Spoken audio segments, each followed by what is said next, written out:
Hello guys, welcome to our YouTube channel that is Bright Beginnings with JS Yadav. Now we will continue our last topic that is heredity. है ना, हमने heredity में Mendel के laws पढ़ लिए थे. Mendel ने P plant को क्यों चूज किया वो पढ़ लिया था. बेटा एक क्वेश्चन था कि इस टॉपिक में से क्वेश्चंस कैसे आते हैं.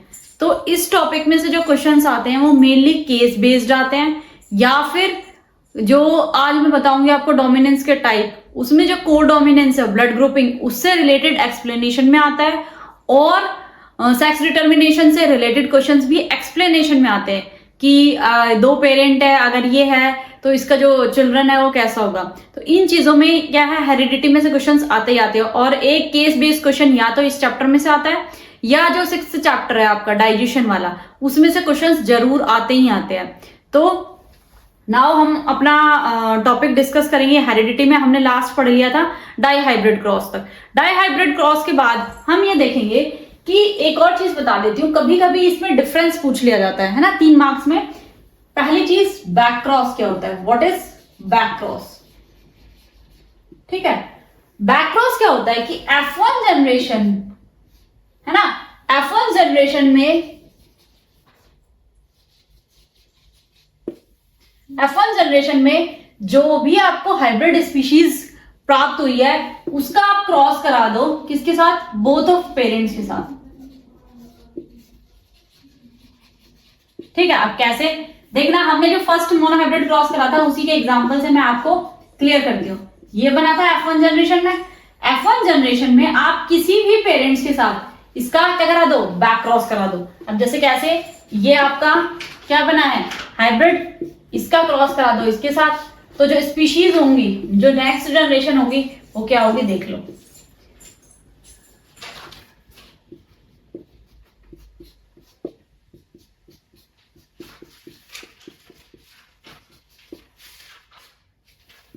जो रेशो आएगा जीनोटाइपिक और फिनोटाइपिक रेशो 2:2 यानी 1:1 आएगा.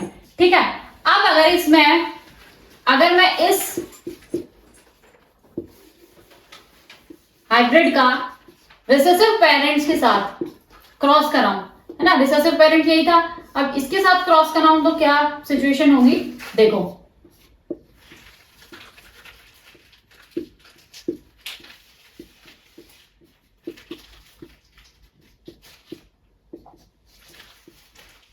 देख लो यहां पे भी क्या है, वहां पे क्या था, ये हाइब्रिड स्पीशीज आ रही थी, मतलब चारों प्लांट्स. फिनोटाइपिक में तो क्या थे, टॉल थे. फिनोटाइप क्या था यहाँ पे, एक्सक्लूसिवली टॉल. ठीक है, टॉल प्लांट्स थे. जीनोटाइप आपका 2:2 था, यानी 2 प्योर थे और 2 हाइब्रिड थे. इसके अंदर भी सेम है कि जीनोटाइप देखे तो हम 2 तो हाइब्रिड है, टॉल भला ही है लेकिन हाइब्रिड है, और 2 प्योर है यानी 1:1. ये तो है बैक क्रॉस. ठीक है, अब टेस्ट क्रॉस.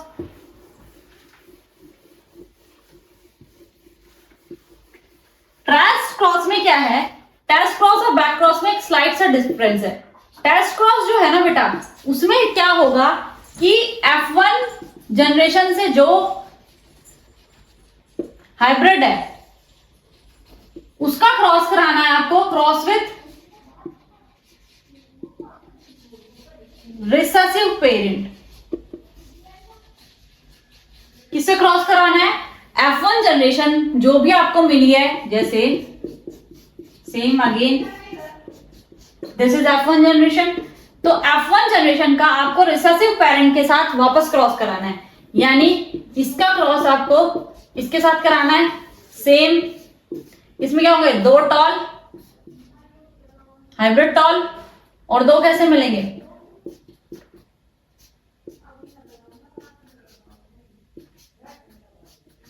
ठीक है, यानी फिनोटाइप में तो 2 क्या है, 2 तो ड्वार्फ है और 2 टॉल है. और जीनोटाइप में क्या है, जीनोटाइप भी 1:1, 2 हाइब्रिड है और 2 ड्वार्फ है. ठीक है, अब देखो जितने भी all test crosses are back cross. मैं क्या कह रही हूं, जितने भी टेस्ट क्रॉस है वो सब बैक क्रॉस होते हैं. अब ऐसे क्यों, क्योंकि देखो मैंने पहले ही स्टेटमेंट दिया था आप लोगों को कि बैक क्रॉस में क्या होता है कि आप जो F1 जनरेशन में आपको जो भी जनरेशन मिल रही है उसका आपको क्रॉस कराना है, किसी भी पेरेंट्स के साथ करा सकते हो. तो ये जो है रिसेसिव पेरेंट भी तो F1 वो पोर्शन है ना पेरेंट्स का, तो क्या है, जितने भी टेस्ट क्रॉसेस होते हैं वो सारे क्या होते हैं, बैक क्रॉसेस होते हैं। दूसरी बात, आप बैक क्रॉसेस, टेस्ट क्रॉसेस तो आपको पेरेंट्स के बारे में या किसी जनरेशन में उसका लीनिएज क्या था ये पता करने के लिए कराते हो, जबकि जो बैक क्रॉस है वो आपको हाइब्रिड, जितनी भी हाइब्रिड स्पीशीज है उनके फॉर्मेशन के लिए काम आती है। क्या आपको क्या करना है, बेटरमेंट करना है। जब आप मैंडेलियन के एडवांटेजेस पढ़ोगे तो उसमें बताऊंगी कि बेटरमेंट करना है किसके अंदर, ह्यूमन काइंड के अंदर, प्लांट्स के अंदर और एनिमल्स के अंदर, तो वो सारी चीजें वहां पढ़ेंगे। उसके बाद हम बात करते हैं डोमिनेंस। आपने डोमिनेंस पढ़ी थी कि जिसमें क्या एक एलील कंप्लीटली डोमिनेट करे दूसरे पे, ठीक है। डोमिनेंस मैंने बता दी थी उस दिन, वैसे तो आपको पर इसके टाइप्स थोड़े से बता देती हूँ ताकि जो ब्लड ग्रुपिंग का जब मैं एक्सप्लेन करूँ तो वो समझ में आ जाए।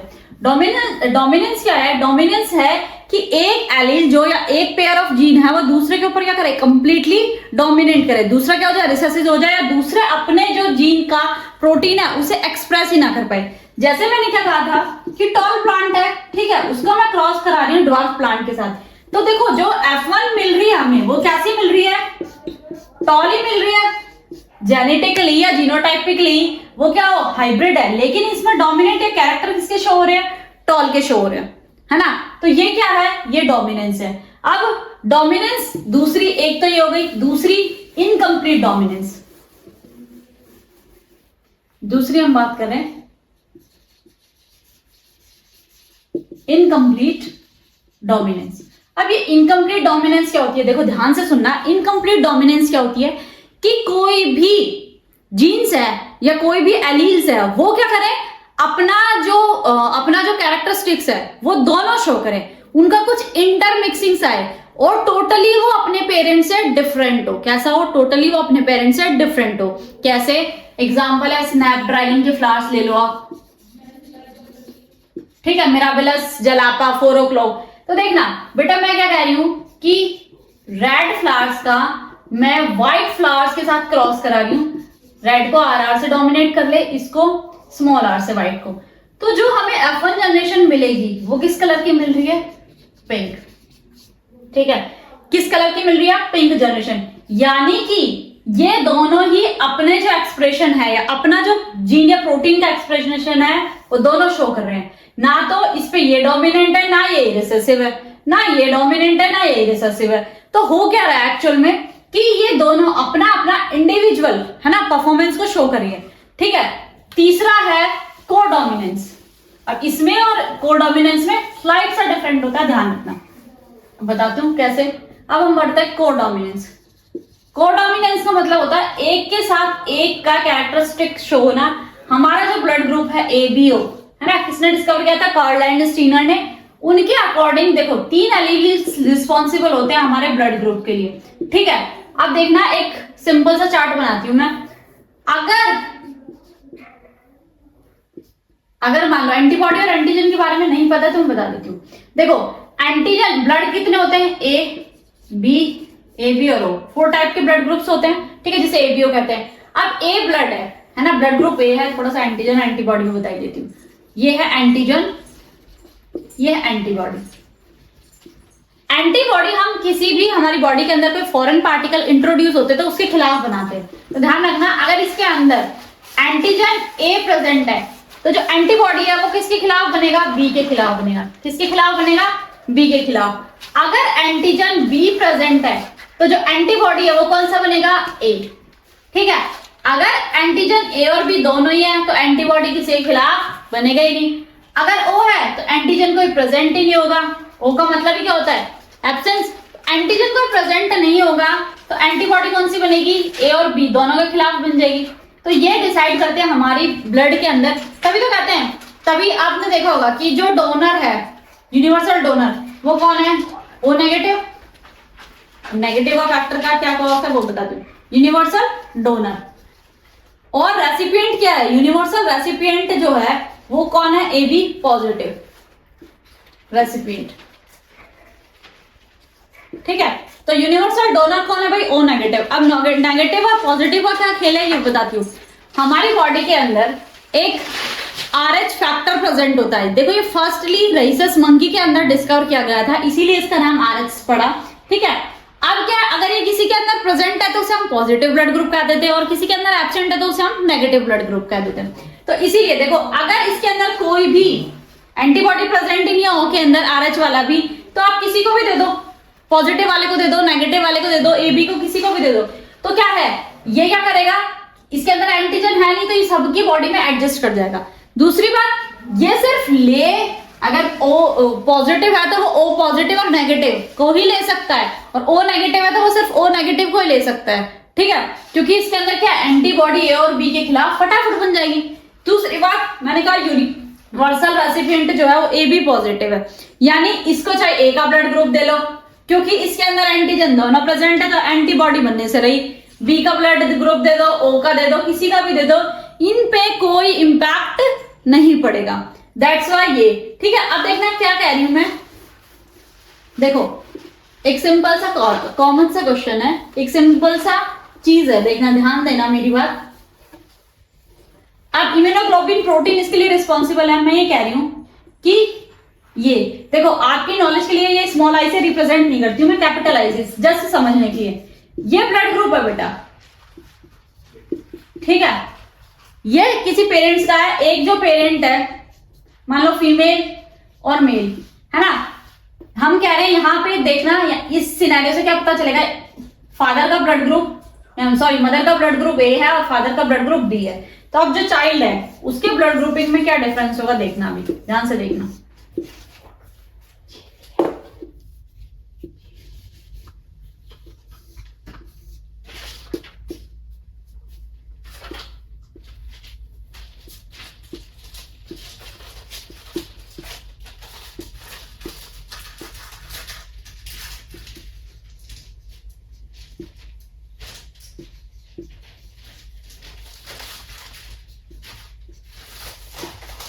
अब सुनना मेरी बात ध्यान से, जो चाइल्ड है वो AB ब्लड ग्रुप का भी हो सकता है, B ब्लड ग्रुप का भी हो सकता है, A ब्लड ग्रुप का भी हो सकता है, और O ब्लड ग्रुप का भी हो सकता है। ध्यान रखना, मैंने क्या कहा कि पेरेंट्स में से मदर का ब्लड ग्रुप जो है वो A पॉजिटिव है और फादर का B पॉजिटिव है, लेकिन चाइल्ड का क्या क्या है। अब देखो यहाँ पे सारे जो जीन्स है वो कैसे हेटेरोजाइगस है ना, तो इसकी वजह से जो चिल्ड्रन है, अगर 4 बच्चे होते तो उन चारों में से क्या प्रोबेबिलिटी, एक बच्चे का AB भी हो सकता है, B भी हो सकता है, A भी हो सकता है और O भी हो सकता है। तो आप ये नहीं कह सकते, कैसे, देखो कहते हैं ना कि मम्मी का ब्लड ग्रुप तो B है, पापा का A है और बच्चे का AB है, ABB पे भी कन्विंस हो जाते हैं, और अगर ये कह दे कि O है तो सबके माइंड में क्वेश्चन स्ट्राइक करता है, इज इट पॉसिबल, ठीक है, तो हाँ भाई ये पॉसिबल है। अगर यहाँ पे हेटेरोजाइगस जीन प्रेजेंट है तो किसी बच्चे का जो ब्लड ग्रुप है वो O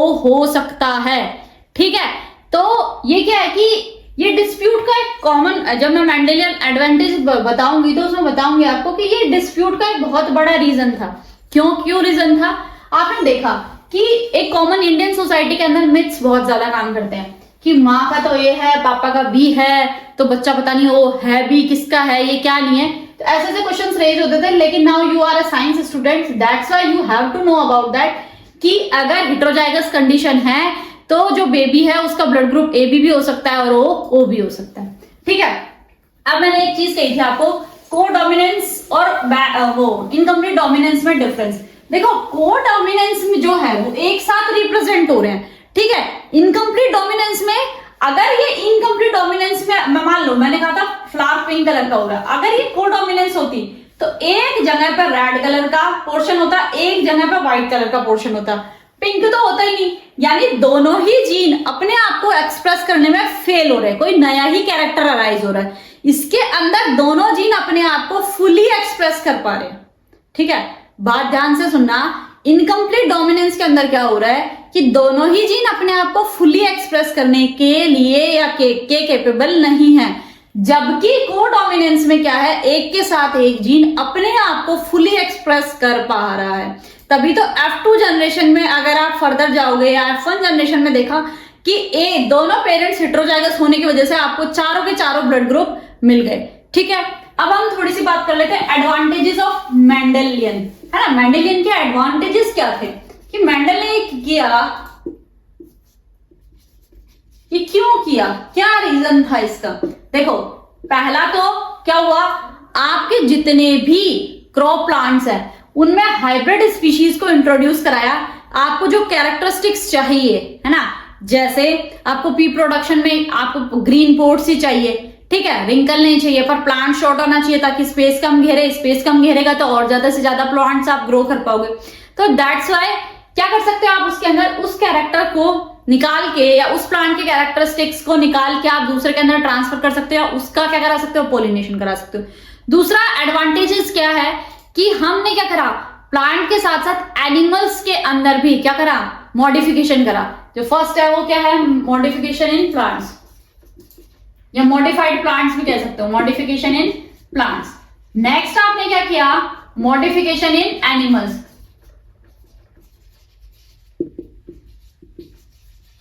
अब एनिमल्स में कैसे, देखो आपको एग प्रोडक्शन है, मीट प्रोडक्शन है, मिल्क प्रोडक्शन है, पनीर प्रोडक्शन है, ठीक है, और ये सब इंक्रीज करना है। तो आपने देखा होगा कि आजकल आपने हाइब्रिड स्पीशीज ही कॉमन है। जैसे कि पहले कहते थे कि जो इंडियन स्पीशीज ऑफ काउ है वो बहुत कम क्या देती है, मिल्क देती है, बट अब हाइब्रिड है, जैसे मुर्रा है, साहिवाल है, मुर्रा सॉरी बफेलो की है, साहिवाल है, ये क्या करती है, ये बहुत ज्यादा क्या करती है, मिल्क का प्रोडक्शन भी करती है, ऊपर से बीफ और जो लेदर है उसका प्रोडक्शन भी एक्सट्रीम लेवल पे होता है। तो दैट इज वाई क्या है कि मॉडिफिकेशन जो एनिमल्स में है वो आप इसके थ्रू कर सकते हैं। तीसरा मैनकाइंड के लिए, या मैनकाइंड में कुछ चेंजेस हो, देखो ये टोटली बैन है फिलहाल बायोटेक्नोलॉजी की प्रोस्पेक्टिव से। देखो कैसे, अगर देखो कुछ लुकिंग वाइज बहुत ऑसम है कुछ पर्सन्स, है ना, कुछ का ब्रेन बहुत अच्छा है, तो आप क्या करोगे कि हम लुक वाइज भी बहुत ऑसम होने चाहिए और ब्रेन भी हमारा आइंस्टीन होना चाहिए।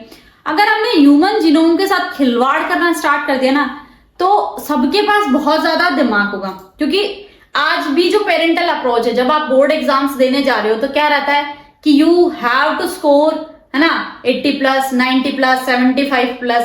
बहुत कम पेरेंट्स होते हैं जो कहते हैं कि हमें मार्क्स से कोई मतलब नहीं है, you have to gain knowledge, ठीक है। जरूरी नहीं है कि कोई बच्चा 50% स्कोर कर रहा है, अगर वो एजुकेशन या किसी सब्जेक्ट में वीक है तो वो किसी और सब्जेक्ट में बहुत अच्छा भी हो सकता है, क्रिएटिव हो सकता है, आर्टिस्टिक हो सकता है, ठीक है, वो किसी और चीज में डांसिंग, सिंगिंग या किसी और अदर एक्टिविटीज या को करिकुलर एक्टिविटीज में बहुत अच्छा परफॉर्म, कुछ स्पोर्ट्स में बहुत अच्छे हो सकते हैं। और कुछ जैसे टेंथ में सारे आपको 5 के 5 सब्जेक्ट पे जो एम्फेसिस है वो इक्वल देना होता है, ठीक है। तो किसी का इंटरेस्ट क्या हो सकता है कि आर्ट्स या सोशल साइंस में बहुत ज्यादा हो, किसी का साइंस में बहुत ज्यादा हो, किसी का मैथ्स में बहुत ज्यादा, तो उस पर भी डिपेंड करता है मार्क्स में वेरिएशन। तो ये जो चीजें हैं ये मैनकाइंड के लिए देखो बेनिफिशियल है, तो बहुत सारे चेंजेस कर सकते हैं हम, बट ये क्या है, बायोटेक्नोलॉजिकली अभी इसमें जो इंप्रूवमेंट है, जो अभी इस पे अगर हम अपने जीनोम के साथ कोई खिलवाड़ करें तो वो क्या है, बैन है टोटली। अब क्या है, देखो ब्लड ग्रुपिंग से रिलेटेड, अब ब्लड डिस्प्यूट रिजॉल्विंग। अब डिस्प्यूट रिजॉल्व कैसे होता है, देखो डिस्प्यूट रिजॉल्विंग में मेंडेलियन के इस रिसर्च की कैसे फायदा है। देखो सबसे बड़ी बात तो अभी मैंने बताई ब्लड ग्रुप से रिलेटेड। दूसरा क्या बताया, अभी दूसरा बताऊंगी आपको, सेक्स डिटर्मिनेशन पढ़ाऊंगी तब। पहला क्या कि मेनली मिथ्स इतने ज्यादा है इंडियन सोसाइटी में कि अगर पेरेंट्स का ब्लड ग्रुप ए है और मतलब ए और बी है, दोनों का simultaneously father mother vice versa हो सकता है, तो बच्चे का ब्लड ग्रुप वो कैसे होगा, ठीक है। ए बी पे भी कुछ लोग कन्विंस हो जाएंगे, उन्हें जेनेटिकली ये नहीं पता कैसे हुआ, बट ए बी भी मान लेंगे। पर अगर ओ है तो they are like it's looks like, है ना, कोई ब्लंडर हो गया हो, कुछ बहुत बड़ा ट्रेजेडी या ट्रॉमा हो गया हो, ठीक है। क्वेश्चनिंग होने लग जाएगी कि ये इसी का बेटा है या ये बेटी है या नहीं है। तो उस डिस्प्यूट रिजॉल्विंग में भी ये मेंडेलियन कैरेक्टरिस्टिक्स है, तो मेंडेलियन जितनी डिस्कवरी है ना वो बहुत ज्यादा क्या करती है, हेल्प करती है।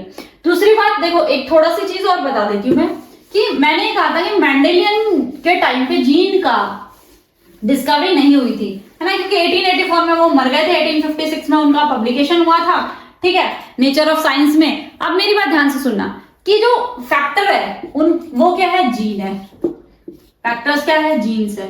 अब जीन से तो हमें कैसे पता है चला ये जीन है, तो देखो फ्लेमिंग ने डिस्कवरी की पहले कि भाई कुछ न्यूक्लियस के अंदर इनहेरिटेबल कैरेक्टर्स है, यानी जो कुछ न्यूक्लियस के अंदर क्या इनहेरिटेड होते हैं जो कैरेक्टर्स वो प्रेजेंट है।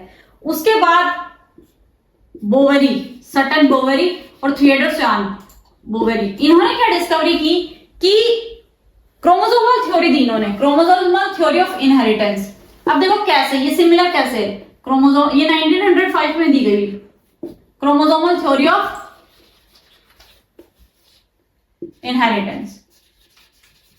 अब देखना मेंडेलियन कैरेक्टरिस्टिक्स है कैसे, इन्होंने ये पाया कि देखो पहले तो क्या है कि कुछ के अंदर तो कुछ जो प्लांट्स और एनिमल्स है जिनके अंदर सेक्सुअल रिप्रोडक्शन होता है, उनके अंदर क्या होता है कि ये जो जीन्स है, ये जो क्रोमोसोम्स है, ये सेग्रीगेट होते हैं यानी सेपरेट होते हैं एक दूसरे से। ठीक है, मेंडेलियन फैक्टर्स भी वही काम करते थे, सेग्रीगेट होते थे। दूसरी बात, मेंडेलियन फैक्टर्स जो है वो भी न्यूक्लियस के अंदर थे और जीन्स भी क्या है, न्यूक्लियस के अंदर है। ये भी एक जनरेशन से दूसरी जनरेशन में पास ऑन हो रहे हैं और बोवेरी और इन्होंने देखा कि ये भी एक जनरेशन से दूसरी जनरेशन के अंदर पास ऑन हो रहे हैं। उसके बाद रिकॉग्नाइज हुआ कि जो मेंडल की डिस्कवरी थी वो एक्चुअल में बहुत इंपॉर्टेंट डिस्कवरी थी।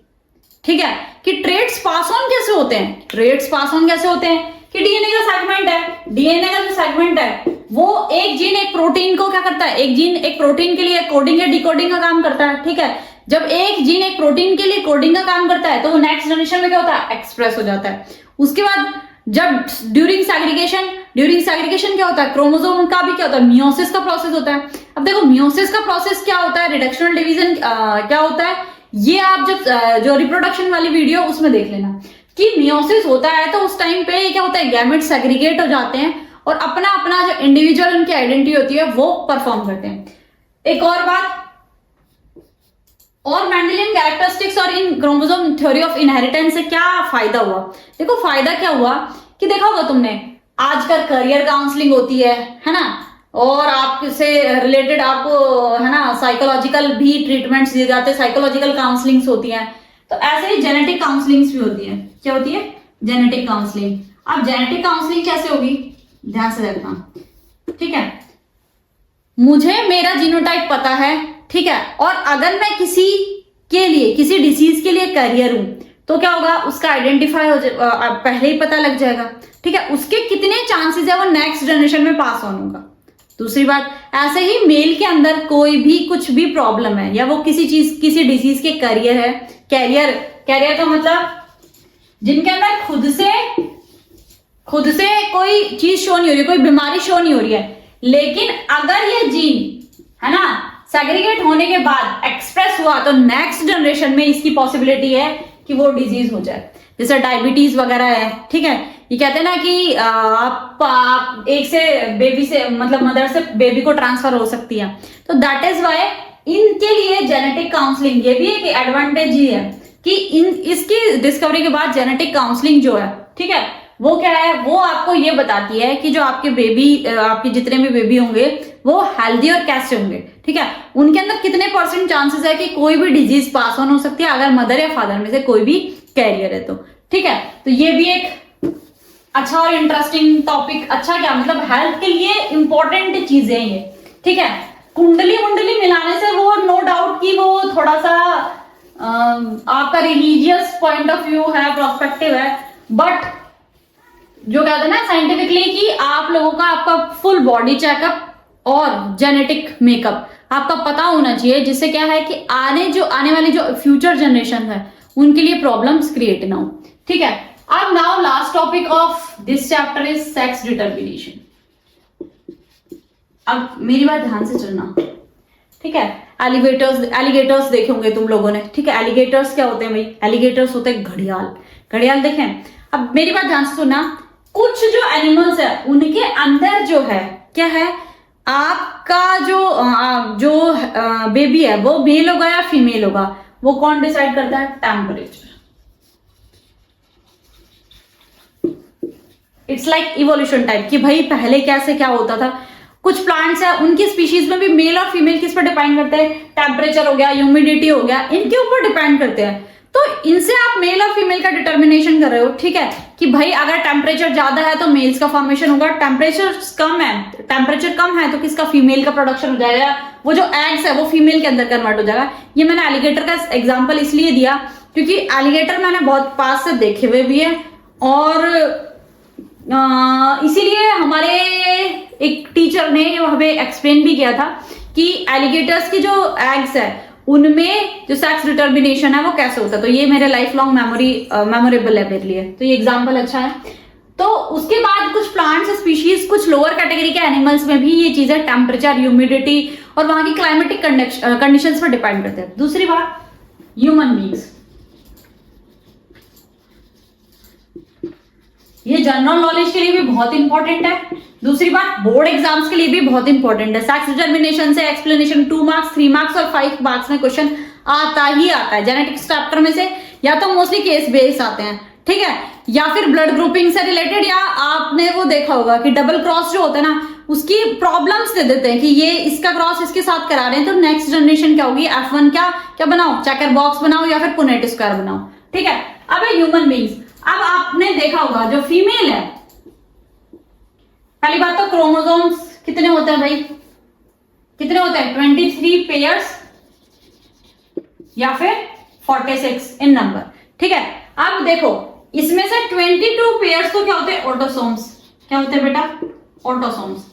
अभी ऑटोसोम्स क्या होते हैं, ऑटोसोम्स वो होते हैं, सोमा मतलब बॉडी, यानी जो कि आपके जेनेटिक मेकअप में या सेक्स डिटर्मिनेशन में कोई रोल प्ले नहीं करते, बॉडी के अदर पार्ट्स के लिए इंपॉर्टेंट है। आपके हाथ, नाक, कान, जितने भी अदर है, फिंगर्स की पोजीशन, फिंगर्स की प्रिपरेशन, फिंगर्स का स्ट्रक्चर, इन सब के लिए, इन सब पर डिपेंड करता है। तो वो क्या है, ऑटोसोम्स। आपके अंदर 2 सेक्स क्रोमोसोम्स होते हैं, यानी हम सब के अंदर कितने क्रोमोसोम्स है, 2 सेक्स क्रोमोसोम्स। अब देखना 2 सेक्स क्रोमोसोम्स है, तो जो मेल है, मेल के अंदर क्या होती है, हीटेरोगैमेटी होती है। हीटेरोगैमेटी क्या होती है ये भी बताते हैं। अब हीटेरोगैमेटी क्या होती है कि मेल के अंदर एक तो एक्स क्रोमोसोम होता है और एक वाई क्रोमोसोम होता है, और फीमेल क्या है, होमोगैमेटिक है। क्यों, क्योंकि फीमेल के अंदर दोनों क्रोमोसोम सिमिलर होते हैं, इसीलिए इसे क्या कहते हैं, होमोगैमेटिक या होमोगैमेटिक भी कहते हैं, ठीक है। ये होमोगैमेटिक क्यों है, क्योंकि दोनों टाइप के क्रोमोसोम्स एक ही जैसे हैं। फर्स्ट जो सेक्स डिटर्मिनेशन है, जब स्टार्टिंग की गई तो ड्रोसोफिला वगैरह पे स्टडी की गई, ठीक है। ड्रोसोफिला में एक्स वाई की जगह कई जगह पे XO भी होता है, बर्ड्स में भी ऐसा कुछ होता है, ठीक है। तो अब देखना एक इंपॉर्टेंट चीज, एक इंपॉर्टेंट डिस्कशन कि अगर अब हम क्या कराते हैं, F1 बनाते हैं, ठीक है। ये क्या है, इन्हें हम कहते हैं सेक्स क्रोमोसोम्स। ये क्या है, सेक्स क्रोमोसोम्स। नंबर में कितने, 2, ठीक है, 2 या फिर 1 पेयर नहीं कह सकते, क्योंकि मेल के अंदर क्या हेटेरोगैमेटिक है, तो इसी वजह से 2 क्रोमोसोम्स क्या होते हैं, सेक्स क्रोमोसोम होते हैं। अब देखो F1 बनाते हैं, इनकी क्या क्या पॉसिबिलिटी है।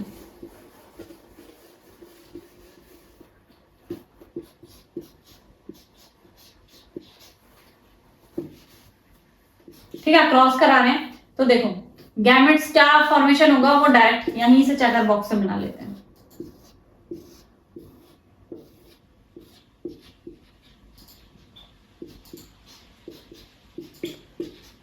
देखना